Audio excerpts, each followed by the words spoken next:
빈자리가 참 많이 있네요.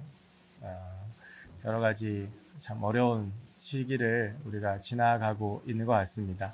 아까 전에도 우리 전사님들하고 이렇게 점심 식사를 같이 하면서 많은 이야기들을 했는데 제 기억에 이렇게 교회가 예배 드리는 게 어렵고 이렇게 모이기가 어려웠던 적이 있었는가라는 생각을 참 많이 했어요. 지금 교육부서도 예배를 드리고 있지 못합니다. 그래서 이 교육부서도 이제 뭐 청소년부 같은 경우에는 핸드폰 실시간 중계로 나갔고, 나머지 교육부서들은 이제 전사님들이 영상을 다 만들어서 어제 이제 각 부서별로 이렇게 넘겨줬는데요.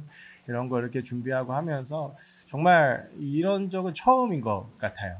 이렇게 우리가 예배에 모이지 못하고 잘 모이지 못하고, 그리고 이제 집에서 영상으로, 거기다가 또 오늘은 영상까지 조금 말썽을 일으켜가지고 라이브가 방금 켜졌습니다. 앞에 찬양이 안 나갔어요.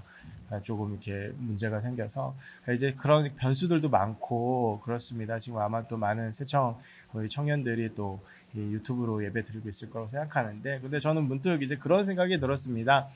이런 기회, 이런 그 시간이 언제까지 될지는 모르겠지만 이런 시간을 통해서 너무나도 당연하게 생각해왔던 예배에 대한 소중함을 좀 한번 느낄 수 있는 시간이 됐으면 좋겠어요.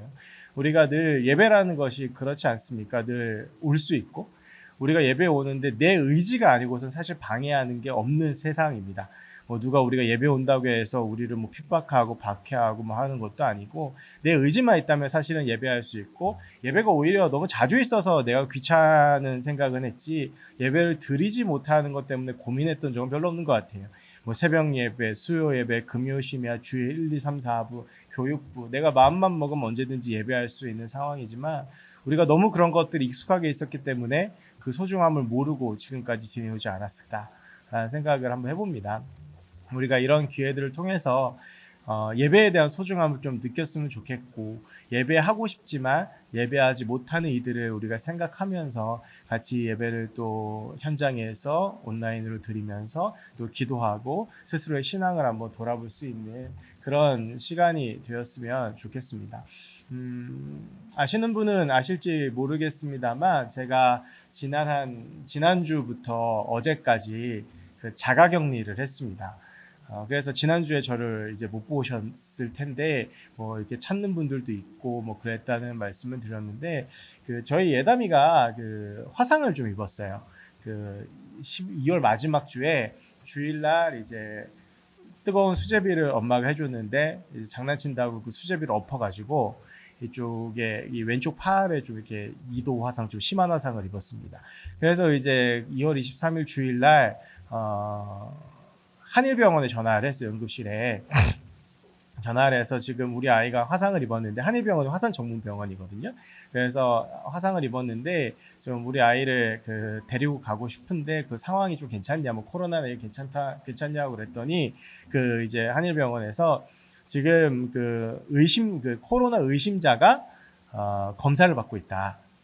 그러니까 오셔도 괜찮긴 한데 이분이 확진자로 밝혀지면 그 뒷감당을 하셔야 된다라고 해서 저희가 이제 노원에 있는 백병원으로 갔습니다. 백병원은 응급실 또 전화를 안 받아요. 그래서 괜찮겠지 해서 한일병원을 해서 백병원을 갔는데, 백병원을 갔다 오고 다음 날 백병원에서 확진자가 나왔습니다. 그러니까 저희는 이제 확진자를 피해서 이 한일병원을 피해서 백병원을 갔는데, 한일병원은 지금까지 아무 일이 없고요. 오히려 백병원에서 확진자가 나와서, 이번 일을 통해서 저희 아내하고 저하고 배운 건, 우리 사람의 생각대로 되는 건 아무것도 없다. 우리가 더 좋은 길이라고 선택했는데 오히려 그 길 가운데에 더 큰 이제 위험이 있었던 거죠. 근데 이제 저희는 하루 전날이라서 괜찮을 거라고 생각을 했습니다. 근데 이제 그 제가 주일날 저희 아내하고 예담이가 백병원을 갔다 온 걸 알고 두려워하는 분들이 교회 몇 분 계셨어요. 그래서 괜찮겠냐. 그래서 이제 수요일날 저한테 다음 주 토요일까지 집에서 쉬시면 어떻겠냐 연락이 왔는데, 저는 뭐 전날 갔다 왔고 괜찮겠다 싶었는데, 요 이제 그 월요일날 확진받았더니 확진자가요, 그 한 3일 전에 백병원에 가서 음성 판정을 받고 집에 갔다 증상이 나타나서 월요일 다시 확진을 받은 거거든요. 그러니까 이제 좀 불안한데, 그 전화를 받고 자가격리 안 하겠다고 그랬는데 갑자기 그날 저희 아내가 열이 38.5도까지 올라가는 거예요. 이건 코로나인가? 그래서 자가격리를 하겠다고 말씀을 드렸는데 아내의 열은 한 이틀 있다 떨어졌습니다. 그러니까 코로나 아니니까 걱정 안 하셔도 됩니다. 그래가지고 이제 어제까지 저희가 창살 없는 감옥에서 지냈습니다. 집에서 이제 예담이 병원 갔던 2번 빼놓고는 늘 이렇게 집 안에 있었는데 사실 좀 좋은 시간이었어요. 제가 사역 시작하고 토요일 날 아이들하고 보내본 거의 10년 만에 처음이었습니다. 거의 저희 예영이 태어나고 거의 처음 토요일을 같이 보냈고 아이들도 학교를 안 가니까 거의 2주 내내 집에서 같이 있었어요. 참 재미있고 즐거웠고 또 저희 그 2층에 사시던 목사님이 이사를 가셨어요. 3월 1일 날. 그래가지고 저희 아이들이 좀 밑에 층간소음 걱정 없이 뭐 밑에 계시던 목사님 스트레스 주신 건 전혀 아니었지만 그래도 저희가 나름 조심하고 그랬는데 이제 아예 밑에도 아무도 없으니까 깍 뛰어놀고 하는 아주 좋은 시간이었습니다. 그래도 심심하고 무료한 건 어쩔 수 없습니다. 그러니까 이제 좀 TV를 많이 봤는데 아내하고 뭐 밤에 영화도 보고 새벽에 영화도 보고 그랬는데 제가 이제 이번 그 자가격리 기간을 통해서 정주행을 한 드라마가 한 편 있어요. 우연찮게 2회인가 3회를 보고 그게 이제 16회까지 이제 한 며칠에 걸쳐서 했는데 그걸 다 봤어요. 그게 이제 슬기로운 감방생활이라는 드라마였어요. 아마 보신 분들도 계실 텐데 이게 조금 오래된 드라마입니다. 올해 한 3년? 2년 반 정도 된 드라마인 것 같은데 그 드라마가 이제 제 눈길을 끌었던 건 물론 드라마가 굉장히 재밌었죠. 근데 드라마를 계속 보게 된 이유가 두 가지가 있었는데 하나는 거기 주인공이 야구 선수인데 제가 응원하는 팀의 야구 선수입니다. 그래서 제가 그 당시 넥센 히어로즈 제가 그 팀의 골수 팬인데 그 팀의 마무리 투수로 나와요 주인공이. 그러니까 이제 그게 재밌어서 봤고 두 번째는 이제 감방이라는 공간 때문이었어요. 아마 여기 계신 분들 아무도 감방 다녀오신 분 없으시죠? 네. 그리고 앞으로도 가실 일이 없을 겁니다. 물론 저도 그렇습니다. 그러니까 이제 감방이라는 공간은 우리에게 있어서 굉장히 생소한 공간이에요. 거기서 어떻게 살고 어떤 생활이 이루어지고 거의 어떤 공간인지 전혀 몰랐는데 이 슬기로운 감방 생활은 그 감방 생활에 대한 물론 미화 논란도 있긴 했습니다만 우리가 잘 몰랐던 공간들에 대해서 잘 보여주는 드라마였습니다. 그러니까 그게 굉장히 재밌더라고요. 뭐 감방에서 어떻게 생활하고 하는 것들이 그러다 보니까 보다 보니까 16회까지 결국 보게 되었는데요. 우리가 이렇게 살아가다 보면 감방이나 이런 것처럼 나랑은 전혀 상관없을 것 같은 일로 여겨지는 것들이 있습니다. 어떤 사람들 같은 경우에 교통사고를 한 번도 안 당한 사람들 같은 경우에는요. 교통사고는 나랑 상관없는 일이라고 생각하는 사람들이 있어요. 그러니까 이제 우리가 매일 운전을 하고 다니고 그래도 사실 이 운전하고 그런 게 굉장히 위험한 거거든요. 이게 목숨 내놓고 하는 거잖아요. 근데도 내가 큰 교통사고를 안 당했기 때문에 이 교통사고는 나랑 상관없는 일이라고 생각하는 경우도 있고 이 코로나 문제도 그렇습니다. 저희가 그 코로나가 막 창궐할 시기에 막 시작했던 시기에 동계수련회 갔다 왔잖아요. 그때까지는 어떻습니까? 마스크 다니고 조심했지만 그 누구도 우리가 코로나 때문에 이런 일이 있거나 내가 코로나에 걸릴 거라고 생각한 사람은 아무도 없었습니다. 그런데 이제 드디어 번동에도 코로나 확진자가 나오기 시작을 했는데요. 그러니까 우리가 굉장히 나랑 멀리 생각하는 일이 있습니다. 전혀 나한테는 인생을 살면서 다가오지 않을 것 같고 전혀 나는 경험할 수 없을 것 같은 사람, 뭐 대상 그런 것들이 있어요. 뭐 예를 들면 로또 1등이라든지 그리고 우리가 궁극적으로는 죽음에 대한 문제도 그렇습니다. 저한테도 이제 이런 그 드라마를 보면서 설교를 묵상하면서 이런 이제 묵상을 하다 보니까 저한테도 그런 게 이제 하나 생각이 났어요. 내가 나랑은 전혀 상관없을 것 같다라고 생각했던 것이 있는데 신학을 시작하고 신학을 하고 하면서 전도사 사역을 하면서도 내가 전혀 나랑은 상관없을 것 같다라고 생각했던 주제, 그 단어가 하나 있는데 그게 선교라는 단어였습니다. 저는 전혀 이 신학을 시작하면서 선교사로 나갈 생각이 단 0.1%도 없었습니다. 그리고 저는 선교를 간다라는 생각도 단 한 번도 해본 적이 없습니다. 그리고 저는 해외 단기 선교가 제가 이제 신학을 하면서 그때부터 한국 교회가 조금씩 나가기 시작했었는데 2001년, 2002년 그때 저는 해외 단기 선교 가는 사람들이 사실 이해가 안 됐어요. 우리나라에도 복음을 들어야 되는 사람들이 많고 우리나라에도 교회가 가서 봉사해야 되는 곳이 너무나도 많은데 왜 해외까지 가야 되느냐.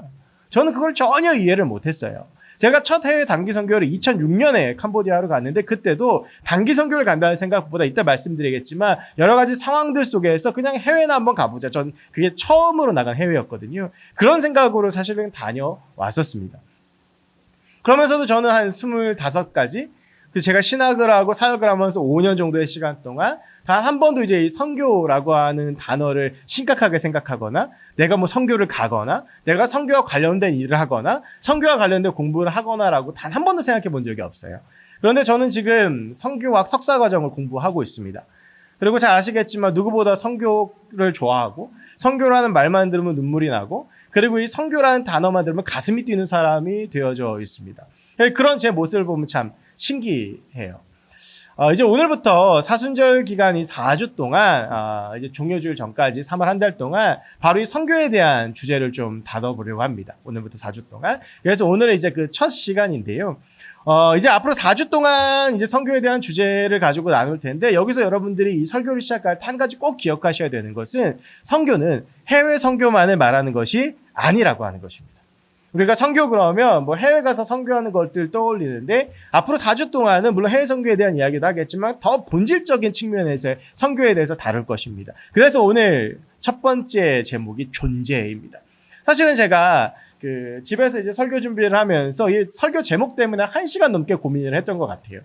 일단은 뭐 선교라는 주제, 제가 처음에 생각했던 설교 제목은 이거였어요. 이것이 선교다. 근데 정하고 나니까 너무 교만해 보이는 거예요. 내가 뭐라고 이게 선교다라고 이야기를 하겠느냐. 너무 교만해 보여서 선교는 무엇일까? 근데 이건 너무 흐리멍텅해 보여. 그래가지고 고민을 하다가 그냥 청년과 선교라고 잡았습니다.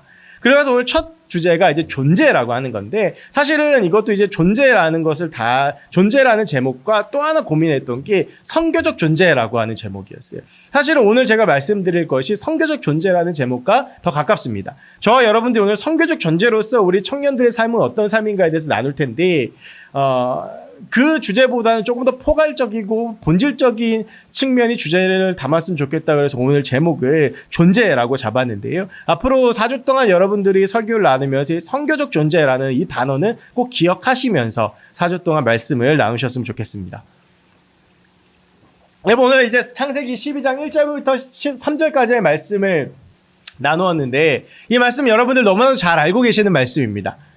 아브라함이 하나님의 말씀을 듣고 75세에 하란을 떠나서 가나안으로 향하는 장면이고 1절부터 3절까지는 그런 아브라함에게 하나님께서 하시는 명령이 담겨져 있습니다. 오늘 12장 1절을 보면 여호와께서 아브라함에게 이르시되라고 되어져 있습니다. 우리가 알고 있는 아브라함인데 이제 오늘 12장 1절은 아브라함이라고 되어져 있어요. 이 아브라함은요, 아브라함의 본명입니다.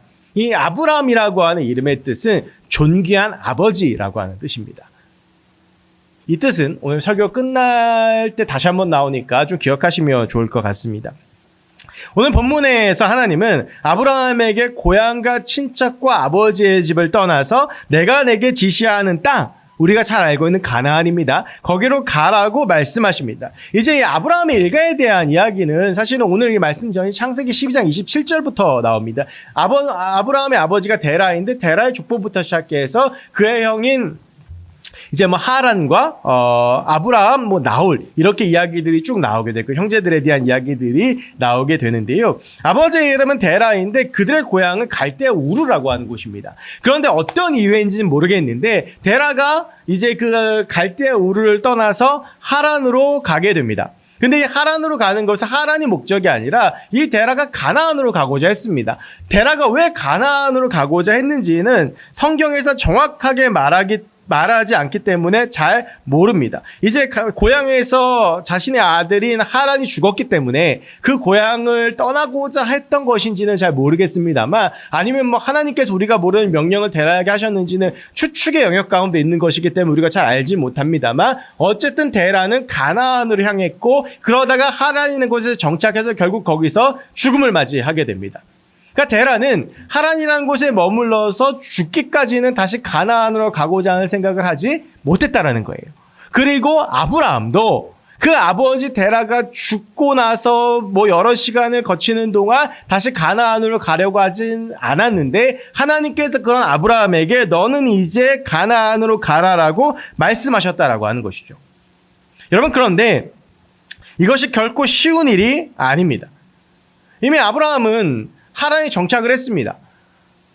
고향을 떠난 지 얼마나 오랜 시간이 지난지 성경에서 알려주진 않지만 아버지 데라가 죽을 때까지 거기 있었던 것을 보면 꽤 오랜 시간을 있었을 것이라고 생각할 수가 있습니다. 이미 삶의 터전이 잡혔고 안정된 삶을 누릴 수 있는 여러 가지 조건들, 인맥들 다 갖춰져 있는 상태라고 하는 것입니다.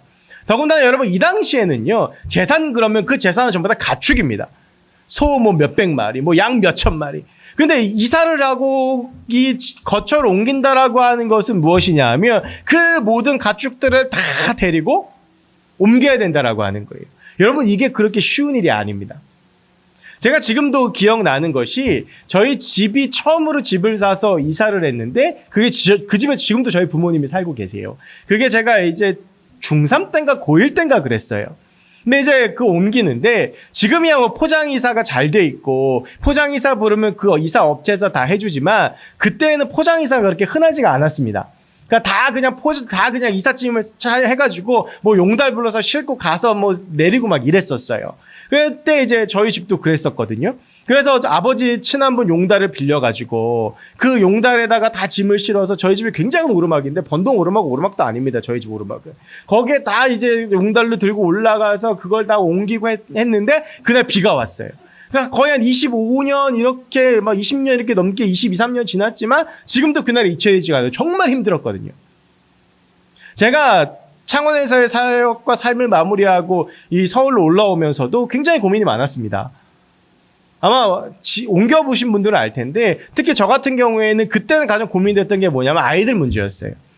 학기 중에 학교도 전학해야 되고 이제 중간에 왔잖아요. 학기 중에 학교도 전학해야 되고 예담이 어린이집도 바꿔줘야 되고 이 아이들이 적응 못하면 어떡하나. 실제로 예담이는 올라와서 첫 번째 번에 어린이집에 적응을 못해서 좀 쉬다가 다른 어린이집을 보냈거든요. 그러니까 이제 거처를 옮기고 이사한다는 게 쉬운 게 아니에요. 어떤 단체에서 사람들의 스트레스 지수를 조사했는데 사람이 가장 많은 스트레스를 받는 게 배우자의 죽음이래요. 그래서 배우자가 죽으면 여자 같은 경우에는 배우자가 죽으면 그래도 스트레스가 돼서 오래 사는데 남자는 배우자가 죽으면 되게 5년 안에 따라가는 경우가 거의 60, 70% 된답니다. 그리고 두 번째로 가장 스트레스를 많이 받는 게 이사예요. 그러니까 여러분 지금도 그런데 이 당시에 거처를 옮긴다라는 거 그렇게 쉬운 일이 아닙니다. 저 같은 경우에도 저희가 결혼이 올해가 10년 차인데 지금 살고 있는 집이 6번째 집이에요. 그러니까 제가 아내한테 참 못할 짓을 많이 했죠. 그러니까 거의 1년 반 만에 한 번씩 집을 옮겨요. 그러니까 좋은 가구도 못 사고 여러 가지로 힘들었던 거예요. 그러니까 그런 어려움이나 그런 것들이 아직도 남아있어요. 근데 이제 아브라함 같은 경우에도 막 그 딸린 종, 가축, 뭐 가족들 다 이끌고 옮기려면 그게 결코 쉬운 일이 아니에요. 이게 하나님께서 아브라함에게 주셨던 명령의 무게입니다. 우리가 그냥 이걸 단순히 뭐 떠나라 이렇게만 알고 있지만 사실은 이것은 아브라함에게 있어서 굉장히 어려운 상황이라는 거예요. 지금까지 지냈던 안정된 상황과 터전을 버리고 새로운 곳으로 가라고 하나님께서 명령하시는 것입니다. 창세기는 1장부터 11장까지와 12장부터 50장까지로 나눕니다. 1장부터 11장까지 여러분들이 잘 아시는 천지창조로부터 시작해서 인간의 타락, 그리고 노아의 홍수, 바벨탑에 이르기까지 여러 원시 역사라고 우리가 흔히 부르는 쉽게 말하면 전설과 같은 이야기들이 있어요. 그리고 실제로 인류의 역사가 12장부터 시작된다라고 보는데 그 첫 시작이 아브라함입니다. 근데 그 첫 시작에서 처음 등장해서 하나님은 아브라함에게 네가 있는 곳을 떠나서 안정된 상황과 모든 것이 보장된 상황 속에서 어렵지만 떠나서 하나님의 부르심을 따라가라고 말씀하고 있는 것입니다. 가나안이라는 한 번도 가보지 않은 곳, 그러나 가야 하는 곳으로 가라고 하는 것이죠. 여러분, 이 아브라함은요, 그리스도인들을 대체하는 매개라고 볼 수가 있습니다. 그리스도인들의 모형이에요. 하나님의 사람들의 모형이에요. 이제 원시 역사가 끝나고 실질적인 인류의 역사가 시작하면서 가장 처음 등장하는 사람이 아브라함인데 그 첫사람인 아브라함에게 하나님께서 주시는 말씀은 뭐냐 하면 지금 너의 안정된 자리를 떠나서 떠나라고 하는 것입니다. 그것은 무엇이냐 하면 오늘날의 그리스도인 우리에게도 하나님은 동일한 말씀을 하고 계신다라고 하는 거예요. 쉽게 말씀드리면 그리스도인의 존재라고 하는 것은 떠나야 하는 존재라고 하는 것입니다. 앞서 말씀드린 선교적인 존재라는 단어와 연결해서 말씀을 드리자면 우리가 선교적인 존재라고 한다면 우리가 그리스도인이라면 우리는 떠나는 삶을 살아가야 된다라고 하는 것입니다. 그럼 어디로 떠나야 됩니까? 무슬림으로 갑니까? 아프리카로 갑니까? 오지로 가야 됩니까? 그렇게 생각하기 쉽지만 여기서 우리는 조금 더 본질적인 측면을 볼 수 있어야 됩니다. 여러분 창세기 12장 1절에 마지막에 나오는 가라라고 하는 히브리 원어는 할라크라고 하는 원어입니다. 가다라는 동사로 쓰입니다. 그런데 창세기에 이 할라크라는 단어가 또 한 번 등장을 하는데 그것이 창세기 17장 1절입니다. 창세기 17장 1절에 이렇게 우리나라 번역은 이렇게 되어 있습니다. 아브라함이 99세 때에 여호와께서 아브라함에게 나타나서 그에게 이르시되 나는 전능한 하나님이라 너는 내 앞에서 행하여 완전하라. 근데 여러분 17장 1절에는 그 어디에도 가라라는 말이 등장하고 있지 않습니다. 그렇다면 할라크라는 이 히브리어는 어디에 쓰였을까? 끝부분에 나오는 행하여라고 하는 말이 할라크입니다. 그러니까 가다라는 말과 행한다라고 하는 것, 이것을 삶이라고도 바꿀 수 있겠는데 가다라는 것과 행한 이 삶이라는 것이 같은 단어라고 하는 것입니다. 즉 떠난다라고 하는 것은 삶하고 유리된 것이 아니라 우리가 이 삶을 내려놓고 어딘가를 떠나고 해외를 가고 뭐 선교를 나가고 이것만이 떠나는 그리스도인의 삶이 아니라 우리의 삶 속에서도 이루어지는 삶이다라고 하는 것입니다. 즉 우리에게 있어서 떠남의 삶이라고 하는 것은 내가 어딘가를 배낭 둘러매고 선교 떠나고 내가 어딘가를 오지로 떠나고 내가 어디론가 떠나는 삶이 아니라 우리의 삶 가운데 이루어져야 된다라고 하는 것입니다. 그럼 무엇에서 떠나야 되는 것입니까? 오늘 아브라함이 떠났던 그 자리입니다. 익숙함, 편안함, 나의 가치, 나의 것들이 놓여져 있는 곳, 나의 사람들이 있는 곳, 내가 좀 더 편안하게 살 수 있는 곳, 내가 불편함 없이 살 수 있는 곳, 내가 많은 걸 누릴 수 있는 곳, 그곳을 떠나서 하나님이 부르시는 곳으로 가야 되는 것이 그리스도인들의 떠남이며 선교적 존재로서의 우리의 삶이다라고 하는 것입니다. 그리스도인이란 이렇게 어렵고 힘든 일을 해야 되는 사람들입니다. 사람은 누구나 익숙한 것이 좋습니다. 여러분 혹시 그런 경험 해보신 적 없으십니까? 제가 창원에서 살 때 가끔 서울에 올라올 때가 있습니다. 서울 이렇게 올라오는데 저는 창원에 내려가기 전까지 평생을 서울에서만 살았잖아요. 창원에서 이제 살다가 서울에 이렇게 딱 오면 그 동서울 톨게이트를 딱 들어오는 순간부터 굉장히 마음이 편해집니다. 동서울 톨게이트에서 서쪽까지 교통지옥이고 1시간씩 서 있어야 되는데도 동서울 톨게이트만 보면 기분이 좋아지고 서울이라는 단어만 보면 기분이 좋아지고 이 복잡한 시내를 들어오면 마음이 너무 편해져요. 왜? 여기가 되게 익숙한 공간이기 때문에 그렇습니다. 저는 창원에서 산 3년 동안 힘들었습니다.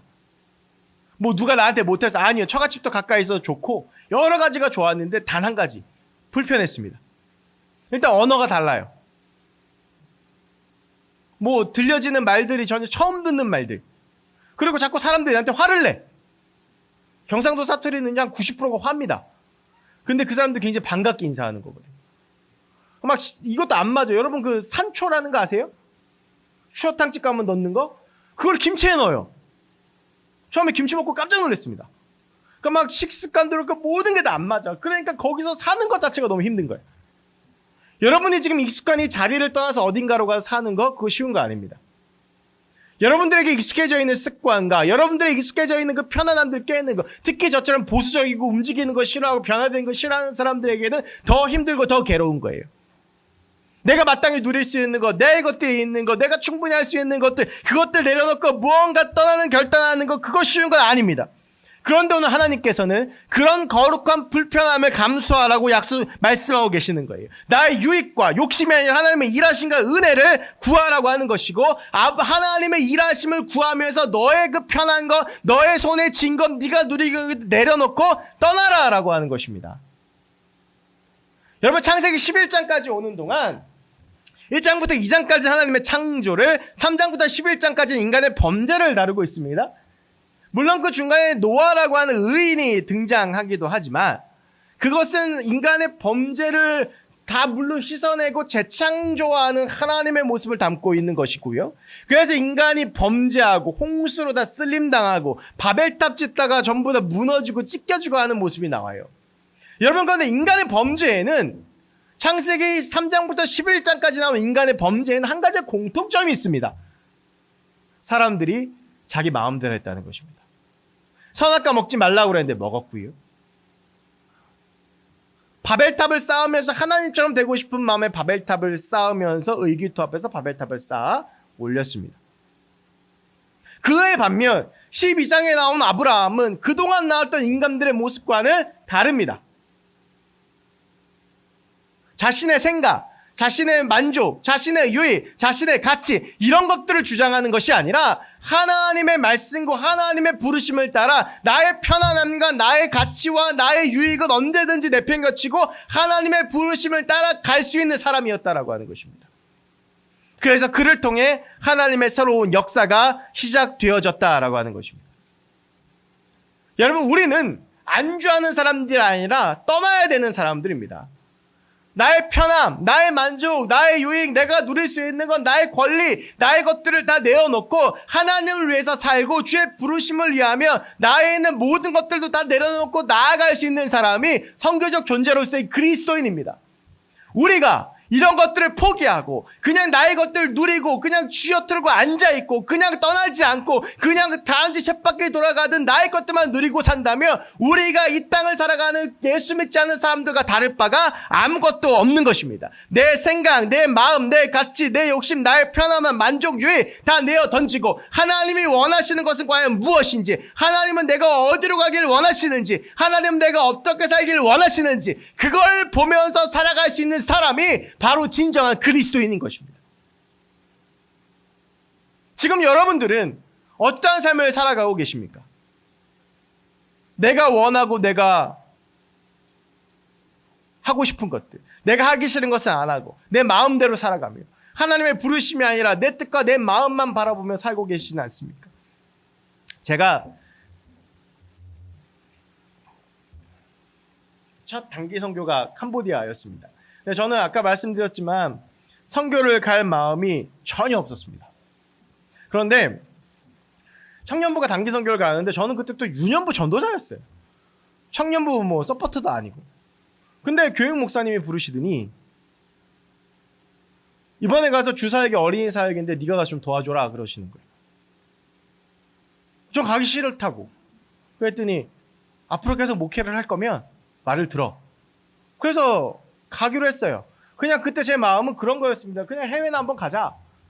근데 이게요, 저는 교육전도사들은요, 여러분, 이게 부목사나 전임전도사들은 매일 출근을 합니다. 우리 김대리 전도사님 같은 준재임 전도사님들 일주일에 한 2번 정도 출근을 합니다. 교육전도사들은 주일날만 나옵니다. 근데 제가 선교 준비를 하면서 교육전도사인데 2달을 넘게 거의 매일 교회를 갔어요.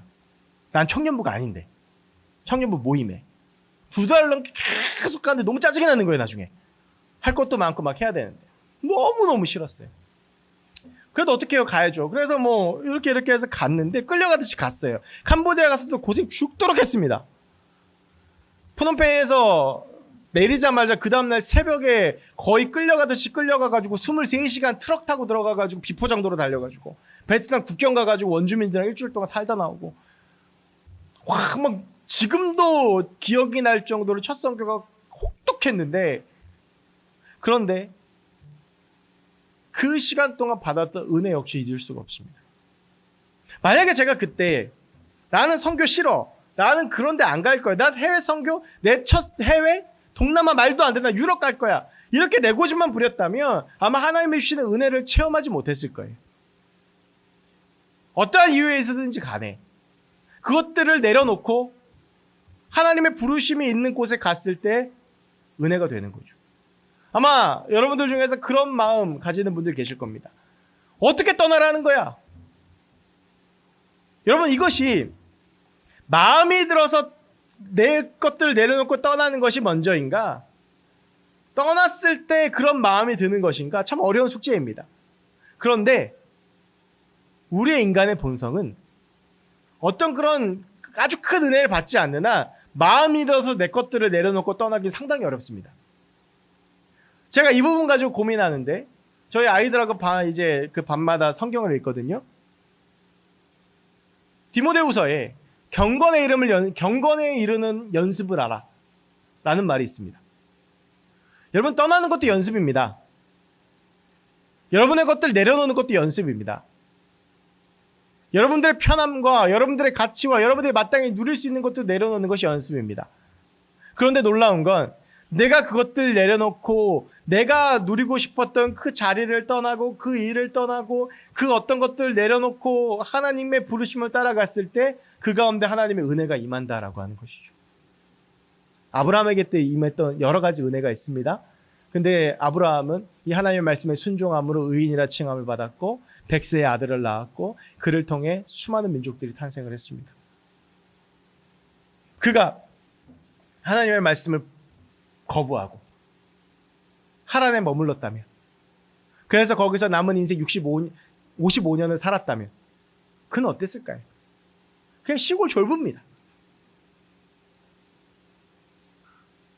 지금 여러분이 붙잡고 놓지 못하는 것들이 있습니다. 그것들 내려놓는 것이 선교의 첫 시작입니다. 생각, 마음, 가치. 그러면 그 내려놓으면 내 삶이 바뀌는 건 알겠는데 그것이 무슨 선교적인 삶이냐? 그게 과연 어떤 영향력을 미치느냐? 이어지는 12장 2절 3절의 말씀을 보면 하나님께서 네가 그렇게 떠날 때 네가 뭐가 된다라고 말씀하셨습니까? 넌 복이 될 것이다 라고 말씀하셨어요. 여러분, 저는 이 번역만큼은요, 개역 개정보다는 개역 한글이 더 좋다고 생각합니다. 개역 한글은 뭐라고 되어져 있냐면 너는 복의 근원이 될 거다라고 이야기합니다. 아브라함이 가는 그곳에 뭐가 된다고요? 복의 근원이 되는 거예요. 아브라함이 가는 곳에 복이 있는 거예요. 그 자리에 복이 임하는 거예요. 여러분, 우리가 선교적인 존재로서 나의 삶의 자리를 살아갈 때 어떤 일이 임하는 것입니까? 내가 복의 근원이 되는 거예요. 그럼 아브라함이 복의 근원이 된다는 건 무엇입니까? 우리가 흔히 복 그러면 뭐 돈, 이런 유형적인 것들을 떠올리는 게 많아요. 근데 아브라함의 경우는 그렇지가 않습니다. 왜냐하면 아브라함이 이때 이미 충분한 부자였어요. 더 뭐 가질 게 없을 정도로 충분한 부자였습니다. 그럼 아브라함에게 임했던 하나님의 복은 무엇이냐? 이제 또 예영이하고 성경을 읽는데 창세기에도 이제 사순절그 말씀에 있어서 그 초등일부 과제도 같이 해야 돼요. 그런데 보면 하나님이 아브라함에게 말씀하신 장면들이 창세기에 나와요. 그걸 보면서 어느 날 예영이가 저한테 이렇게 물었습니다. 아빠, 하나님은 아브라함은 하나님과 직접 대화한 거야? 와, 부럽다. 여러분, 아브라함이 그 하란을 떠나서 주의 부르심을 따라 살아갔을 때 그에게 임했던 복이 무엇입니까? 하나님과의 관계였습니다. 밀접한 하나님과의 관계. 나의 것을 내려놓으니까 뭐에 더 가까워지는 거예요? 하나님께 더 가까워지는 거예요. 그리고 그가 하나님과 가까워지니까 그의 아내도, 그리고 그의 주변에 있던 그의 종 엘르에셀도, 그 주변에 있는 사람들도 하나님의 사람들로 바뀌어져 가는 것입니다. 여러분, 우리가 하나님과의 관계가 회복되어져서 우리가 하나님의 사람으로 살아가면 내 주변 사람들이 변하고 내 주변 사람들이 하나님을 보고 내 주변 사람들이 하나님을 경험하게 되는 거예요. 우리 집에 아무도 예수 안 믿어. 가족 구원이 내 인생의 목표야. 기도해. 근데 삶 속에서 전혀 하나님과의 관계가 발견되어지지 않고 전혀 하나님이 발견되어지지 않으면 그 어떠한 일도 일어나지 않습니다. 내가 먼저 나의 것들을 포기하고 내려놓는 삶의 자세로 살아가면서 그 속에 사회의 관계가 회복되어지는 그 영향력이 퍼져나갈 때 내 직장이 변하고 내 학교가 변하고 내 가정이 변하는 거예요. 이건 전혀 안 되는데 가가지고 뭐 교회 다니자 이거 하자, 안 돼요. 여러분, 어떤 선교사님들 중에서 정말 열심히 하는 선교사님들 계세요. 사업도 열심히 하고 뭐 일도 열심히 하고 가보면 진짜 삐까뻔쩍하게 센터도 지어놓고 다 해요. 그런데 이분은 자기의 것을 놓지 못해. 내가 한국 사람이라는 그 우월감을 놓지를 못하고 내 생각, 한국 교회에 대한 환상들을 잊지 못해. 그래서 막 가가지고 힘들어하는데 막 현지인한테 새벽기도 하라고 그러고 새벽기도 안 나오면 너는 예수 안 믿는다고 그러고 그래요. 본인이 내 걸 못 나. 그리고 자기 것 붙들고 열심히 해. 여러분, 그 열심에는 그 어떤 열매도 나타나지 않습니다. 내가 먼저 나의 것들 내려놓고 떠나서 하나님과 가까워지고 관계가 회복되어질 때 그럼 나를 통해서 하나님의 역사가 일어나게 되는 것입니다. 왜 내 주변에 아무런 일도 일어나지 않느냐? 왜 나는 하나님의 사람이고 그리스도인데 나의 직장, 가정, 왜 내 삶은 전혀 바뀌지 않느냐? 내 주변 바뀌지 않느냐? 내가 지금 떠나지 못하고 내가 지금 온전히 서지 못해서 그렇습니다. 내가 온전히 선다면, 내가 정말 내 것들 내려놓고 떠나고 포기하고 버리고 하나님의 부르심대로 살아가는 하나님의 사람으로서 그 관계가 회복되어서 하나님과 함께 살아가는 사람이라면 그런 나를 통해 하나님 허락하신 놀라운 복은 일어나게 됩니다. 여러분, 지금 여러분이 있는 곳에서 떠나셔야 됩니다. 이게 직장 그만두고 뭐 다 때려치고 선교 가라 이런 이야기가 아니라 본질적으로 지금 내 안에 포기하지 못하는 나의 욕심, 나의 가치, 나의 생각, 나의 마음들, 그걸 내려놔야 되는 거예요. 그리고 정말 내 눈과 내 모든 존재가 하나님 한 분만 집중해야 됩니다. 그리고 주의 부르심을 따라 그 내 생각과 달라도 가야 되는 거예요. 제가 캄보디아 단기 선교를 갔던 것처럼, 아브라함이 가나안으로 갔던 것처럼. 여러분, 그래서 하나님이요, 아브라함의 이름을 이순종의 아브라함으로 바꾸세요. 아브라함이라면 존귀한 아버지란 뜻이에요. 아브라함의 입장에서는 굉장히 영광스러운 것이죠. 굉장히 자기중심적인 이름이에요. 그런데 아브라함이라고 하는 바뀐 이름의 뜻은 열국의 아버지, 모든 나라의 아버지라는 뜻입니다. 모든 나라의 아버지보다는 존귀한 아버지라는 게 개인의 입장에서 나을지 모릅니다. 그런데 하나님이 아브라함을 열국의 아버지로 삼으시고 그를 통해 이 땅을 하나님의 나라로 바꾸어 가셨습니다. 사랑하는 청년 여러분, 하나님의 선교란 물리적인 땅끝으로 가는 것만 의미하지 않습니다. 선교에는 많은 카테고리가 있습니다. 해외 선교, 농촌 선교, 군 선교, 교도소를 대상으로 하는 교정 선교, 학연 선교. 그런데 중요한 것은 이 모든 선교의 시작은 바로 그 선교를 감당해야 하는 선교적 존재로서의 우리의 삶이 온전히 섰을 때 진정한 하나님의 선교가 된다라고 하는 것입니다. 하나님의 부름을 받은 우리는 모두 선교적인 존재로 부름받았습니다. 우리는 무엇을 떠나야 합니까? 우리는 무엇을 버려야 합니까? 어쩌면 지금 예배를 드리고 있는 나도 절대 포기할 수 없다. 이것만큼은 절대 내려놓을 수 없다. 저렇게 목사님 앞에서 소리 내고 저렇게 쌩 난리치고 그래도 나 이거는 내 생각이 맞아. 이건 절대 내려놓을 수 없어. 이게 맞아. 여러분, 그걸 내려놔야 돼요. 뭔가 생각할 때 지금 마음이 불편하고 수제처럼 여겨지는 거, 그걸 내려놔, 그걸 떠나야 돼요. 그게 어떤 사람에 대한 미움일 수도 있고, 내가 누리는 어떤 나의 삶의 풍족함이나 내가 마땅히 누릴 수 있는 권리나 그런 것들일 수 있습니다. 아브라함에게 하란 땅이었던 것처럼. 그런데 여러분, 우리가 그것들을 내려놓고 하나님의 부르심을 따라 걸어가면 아무리 그 가나안이 척박한 곳이라도 그 가운데 하나님이 우리와 함께 하시고 그 가운데 하나님은 하나님의 일들을 감당하십니다. 하나님의 일들을 부어주십니다. 혹시 지금도 나는 나를 위해 치열한 삶을 살고 있지는 않습니까? 우리의 치열함은 무엇 때문이고, 우리의 열심은 무엇 때문이고, 우리의 열정은 무엇 때문입니까? 나의 꿈은 무엇 때문이고, 나의 비전은 무엇 때문이고, 나의 목표는 무엇 때문이며, 나의 삶은 무엇 때문입니까? 바라기는 아브라함과 같은 할라크의 삶이 우리의 삶이 되었으면 좋겠습니다. 내 것들 내려놓고 내 자리를 떠나 하나님의 부르심에 있고 하나님의 말씀을 따라 살아가며 그 가운데 하나님과 친구된 삶을 살아가고, 그래서 하나님께서 공급하신 은혜로 충만해서 그 은혜가 흘러나가서 내 주변을 변화시킨 하나님의 사람들, 우리가 그렇게 살아갈 때 그럼 우리를 통해 하나님의 놀라운 역사가 우리 가운데 이루어질 줄로 믿습니다. 이 시간 함께 말씀 기억하면서 우리 주님 말씀하시며 찬양하겠습니다.